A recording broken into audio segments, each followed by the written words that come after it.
केला बेचने वाली चुड़ैल।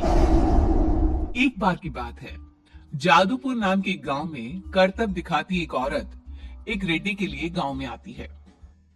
आइए आइए मेहरबान कदरदान, खाइए रोहड़ा के ताजे ताजे केले। कभी खाए नहीं होंगे ऐसे केले। पीले पीले केले खाइए। ये कहकर रोहड़ा हाथों में 4 केले लिए उन्हें सर्कल में जोर जोर से हवा में उछालती हुई करतब दिखाती है, जिसे देखकर आसपास के सारे बच्चे अपने अपने मम्मी पापा से उस औरत के पास जाने की जिद करने लग जाते हैं। पापा, ऐसा तो सर्कस में बॉल से होता है ना? ये आंटी तो केले से कर रही है। चलिए ना पापा, देखते हैं। रोहड़ा एक पतली सी तार पर चलती हुई केलों से करतब दिखाती है। आते जाते सभी लोग बाहर रुककर उसके करतब देखते हैं और वाह वाही करते नहीं थकते। जैसे ही एक आदमी पास आकर उसे पैसे देने लग जाता है, तब वो कहती है, अरे नहीं नहीं साहब, मैं करतब तो बच्चों के मन को बहलाने के लिए करती हूँ। धंधा तो मेरा केले का है। पीछे देखो मेरी रिड्डी, जो भी मेरे केले खाएगा मेरी तरह चुस्त दुरुस्त और तंदुरुस्त हो जाएगा। पता चलता है क्या कि मेरी उम्र 55 की है। अरे पर ऐसे ठंड के मौसम में कोई केला क्यों खाएगा? ये ऐसे वैसे केला नहीं है साहब, ये शरीर में गर्मी देते हैं। ठंड को दूर भगाए जो भी रोहिणा के केले खाए। पापा, अगर मुझे केले नहीं मिले तो मैं घर नहीं जाऊंगी। तभी उसके पापा कहते हैं कि बेटा, केले ठंड में कभी गर्मी नहीं देते। ये सब कहने की बातें हैं, सामान बेचने का तरीका है इनका। पर पिंकी नहीं मानती। मैं केले खाऊंगी। पिंकी की जिद के आगे नत्थू हार जाता है और उसे केले खरीद कर दे देता है। पिंकी खुश होकर केले घर ले आकर खाती है।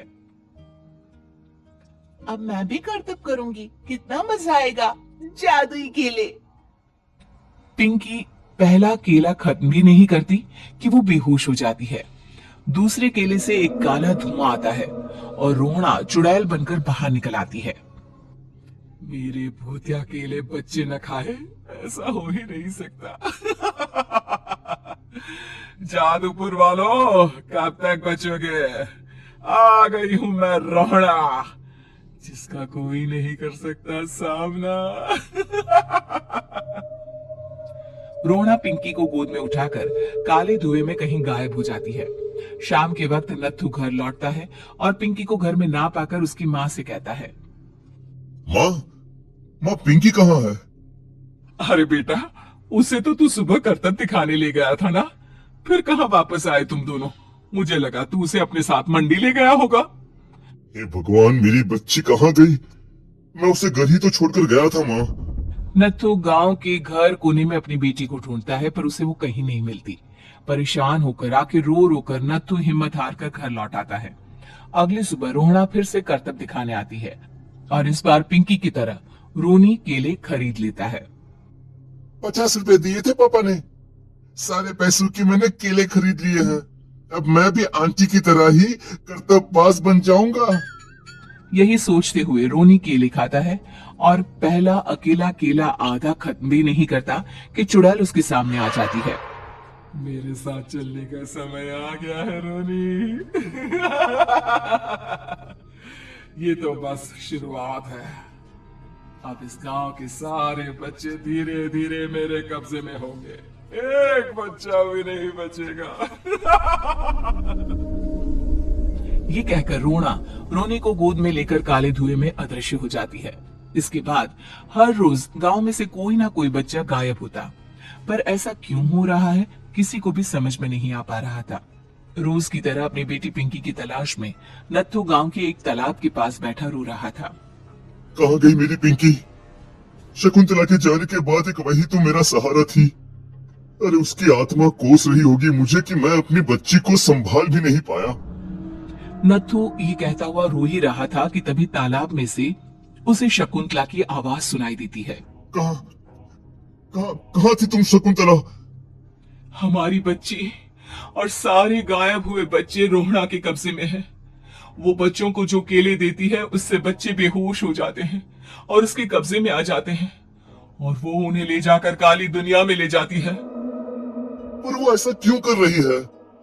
ये मैं नहीं जानती, पर उस दुनिया का रास्ता मैं आपको बता सकती हूँ। जहां ये नदी खत्म होती है वहां एक केले का पेड़ है, उसके नीचे एक दरवाजा है, वहीं से रास्ता जाता है उस दुनिया का। ये कहकर शकुंतला की आत्मा गायब हो जाती है। गांव के सभी लोग झुंड बनाकर उसी रास्ते से काली दुनिया में चले जाते हैं और वहां देखते हैं कि सारे बच्चे वहां काम कर रहे थे। पापा मुझे ले चलो यहाँ से। पापा पापा। सभी बच्चे अपने मम्मी पापा से लिपट जाते हैं। तो तुम लोग यहाँ तक आ गए? क्यों हमारे बच्चों को पकड़ लिया तूने? तुझे शिकारी बनाना है तो ले, हम सब आ गए हैं, हमें खा ले। नहीं, मुझे बच्चे चाहिए। मेरे बच्चे के बदले तुम लोगों के बच्चे। क्या मतलब? मैं इसी गांव में रहने वाली एक औरत थी। केले की चोरी के इल्जाम में मेरे बेटे को गांव वालों ने इतना मारा कि वो मर गया। उसी दिन मैंने ठान लिया कि गांव वालों का भी वही हाल करूंगी। कुछ दिन बाद बेटे के चले जाने के दुख में मैं भी मर गई और मेरी भटकती आत्मा एक चुड़ैल बन गई। और फिर मैंने बदला लिया तुम सबके बच्चे छीनकर। बर्दाश्त नहीं कर पाए ना? सोचो मुझ पर क्या बीती होगी। हमें माफ कर दो रोना, पता नहीं है किसकी गलती थी पर हम सभी माफी मांगते हैं। हमारी खुशियां लौटा दो, तुम भी तो एक माँ हो। गांव वालों की बात सुनकर रोना का मन पिघल जाता है और वो बच्चों को छोड़ देती है। उसके बाद काली दुनिया बच्चों के लिए जादुई दुनिया बन जाती है। अब कोई भी कभी भी वहां आ जा सकता था।